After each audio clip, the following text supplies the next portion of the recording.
Picture yourself on a boat on a river with tangerine trees and marmalade skies. Somebody calls you and you answer quite slowly. It's just a girl with kaleidoscope eyes. Cellophane flowers of yellow and green that seem to be totally towering over your head. And you look for the girl with the sun in her eyes and she's gone. You still keep searching, stifled through the cereal box filled with ill affection, hidden by repressed desires nearing pure obsession. The dark breeze while light chokes and the air is thick. Musty munchkin dispositions, mighty morphs into a mist. Deep sore eyes swollen, I swore I never owned it, but somehow the one and only folklore ornament is snorting it. Pitchfork clad and I feel the local weatherman forecasting heat strokes and printed tabloids to the village end. Foreshadowing the past is to always be correct. The lonely question known as why has seemed to snap a neck, but continuously dances for the freshman pledges, harvesting the flavor of those cherry blossom hedges. You all can try to catch up before you lose a fleeting laugh, a spiraling moment where she sardonically laughs. Bleeding hearts and epitaphs, it's all in the mixture. And I guess I'll never live this sentence down. Freak out. Little Lucy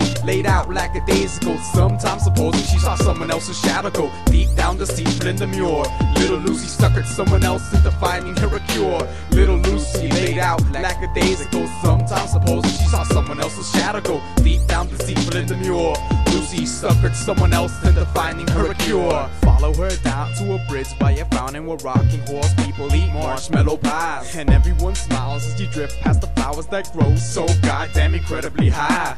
Newspaper taxis appear on the shore that are waiting to take you away. So you climb in the back with your head in the clouds and you're gone but still focused while the images fade. While the ride is so bumpy to help the tires swing sway in the orchard of the chocolate and the penny saving plates. And the grass is so brittle that it breaks to the sound of the thunder cracking the vanilla sky across the middle. It's raining the sarcastic comments from the inhabitants, and social paralysis is just a common side effect. The TV is loud, the only channel being winner, trying to trick the little pixels to somehow form a picture. And it slowly melts away into a bubbly oozing mess, bitter and unruly and gruesomely grotesque. And the monster bats are lashing in the matter of a wink. You have tuned into much more trouble than you think. Highly unstable and searching for a fable in a seat to prop his grimy feet up upon the table, looking for the place where he can finally stop the fundamental urge to fake a need for basic cable. Little Lucy laid out lackadaisical, sometimes supposing she saw someone else's shadow go deep down deceitful in the mirror.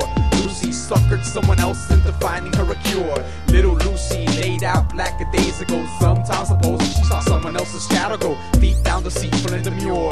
Little Lucy suckered someone else into finding her a cure.